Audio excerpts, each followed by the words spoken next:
ఈరోజు కరెంట్ అఫైర్స్లో మొదటి ప్రశ్న. International conference on disaster resilient infrastructure 6వ ఎడిషన్ ఎక్కడ నిర్వహించారు? ఆన్సర్ న్యూఢిల్లీ.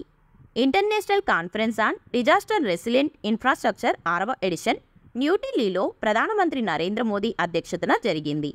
మౌలిక సదుపాయాలపై పెట్టుబడి పెట్టడం, విపత్తుల వల్ల కలిగే నష్టాల ప్రభావం గురించి ఈ సమావేశంలో చర్చించారు.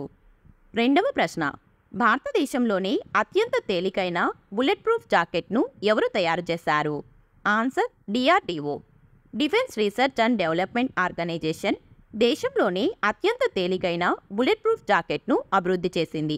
తీవ్రమైన ముప్పుగా పరిగణించే లెవెల్ 6ను ఎదుర్కొని మందుగుండు సామాగ్రి నుంచి రక్షణ కల్పించేలా ఈ జాకెట్ను రూపొందించారు. మూడవ ప్రశ్న. ఓటర్ ఇన్ క్యూ అనే యాప్ను ప్రారంభించిన రాష్ట్రం ఏది? ఆన్సర్ హర్యానా. హర్యానా రాష్ట్ర ఎన్నికల సంఘం ఓటర్ ఇన్ క్యూ అనే యాప్ను ప్రారంభించింది. ఓటింగ్ రోజున పోలింగ్ కేంద్రాల వద్ద రద్దీ గురించి ఓటర్లు సమాచారాన్ని సేకరించేందుకు ఉపయోగపడటం, 75% ఓటింగ్ శాతాన్ని సాధించడం దీని లక్ష్యం. నాలుగవ ప్రశ్న. 5G నెట్వర్క్ల సామర్థ్యాన్ని పెంచడానికి C.DOT ఎవరితో ఒప్పందం కుదుర్చుకుంది? Answer IIT Jodhpur. Centre for development of telematics 5G అంతకు మించిన నెట్వర్క్ల సామర్థ్యాన్ని పెంచడానికి ఐఐటి జోధ్పూర్తో ఒప్పందం కుదుర్చుకుంది. ఏఐని ఉపయోగించి ఆటోమేటెడ్ సర్వీస్ మేనేజ్మెంట్ సిస్టమ్ను అభివృద్ధి చేయడంపై ఇది దృష్టి సారిస్తుంది. C.DOT అనేది భారత ప్రభుత్వానికి చెందిన టెలికమ్యూనికేషన్ టెక్నాలజీ అభివృద్ధి కేంద్రం. ఐదవ ప్రశ్న. Reserve Bank of India deputy governor ఎవరు? Answer T Ravishankar.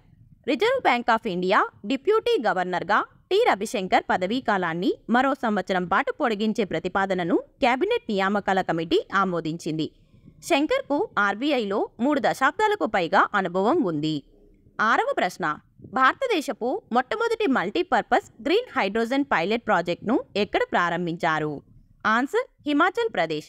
హిమాచల్ ప్రదేశ్లోని జుగ్రీలో మొట్టమొదటి మల్టీపర్పస్ గ్రీన్ హైడ్రోజన్ పైలట్ ప్రాజెక్టును ప్రారంభించారు.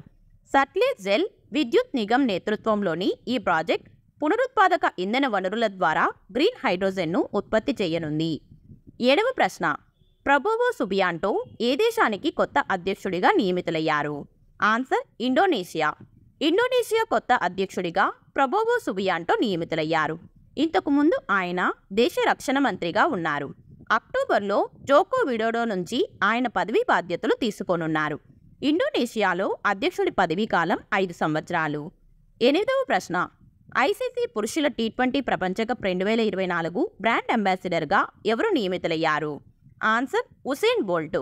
Legendary sprinter Usain Bolt ICC పురుషుల T20 ప్రపంచకప్ 2024 అధికారిక బ్రాండ్ అంబాసిడర్గా నియమితులయ్యారు. ఈ వరల్డ్ కప్ను జూన్ 1 నుండి 29 వరకు వెస్టిండీస్, అమెరికాలో నిర్వహించనున్నారు.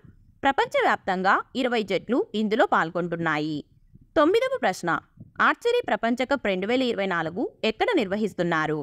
Answer China. Archery world cup 2024ను చైనాలోని షాంఘైలో నిర్వహిస్తున్నారు.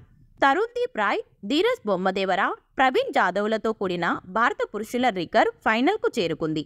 మహిళల కాంపౌండ్ క్వాలిఫికేషన్ రౌండ్లో జ్యోతి సురేఖ వెన్నెం 2వ స్థానంలో నిలిచారు. 10వ ప్రశ్న.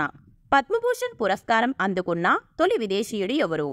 Answer young Liu. పద్మభూషణ్ పురస్కారం అందుకున్న తొలి విదేశీయుడిగా యంగ్ లియు నిలిచారు.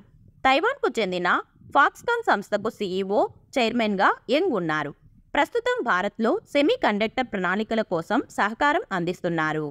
ఇక ఆఖరు ప్రశ్న. దీనికి సమాధానం మీరే తప్పకుండా కామెంట్ చేయండి. గ్వాంగ్జోంగ్ డేని ఏ రాష్ట్రంలో నిర్వహిస్తారు? Option A Nagaland, option B Manipur, option C Meghalaya, option D Mizoram. Video నచ్చితే లైక్ చేయండి. అలాగే ఇలాంటి మరిన్ని వీడియోస్ కోసం మన ఛానల్ని తప్పకుండా సబ్స్క్రైబ్ చేసుకోండి. Thank you.